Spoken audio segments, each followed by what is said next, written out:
حضرت ابو ہریرہ رضی اللہ تعالیٰ عنہ سے مروی ہے کہ رسول اللہ صلی اللہ علیہ وآلہ وسلم نے فرمایا، جب خون خوار جنگیں چھڑ جائیں گی تو اللہ تعالیٰ دمشق سے مددگاروں کا ایک لشکر بھیجے گا جو عرب کے بہترین شاہ سوار اور ہتھیار چلانے میں انتہائی ماہر ہوں گے۔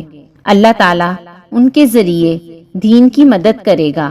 حضرت ابو سعید خدری رضی اللہ تعالیٰ عنہ سے مرفوعاً مروی ہے کہ قیامت کے دن اللہ کے ہاں افضل جہاد کرنے والے وہ لوگ ہوں گے جو پہلی صف میں ٹکراتے ہیں اور قتل ہونے تک مڑ کر نہیں دیکھتے۔ یہی لوگ ہیں جو جنت میں بلند محلات میں دوڑتے پھریں گے۔ تمہارا رب ان کی طرف دیکھ رہا ہوگا۔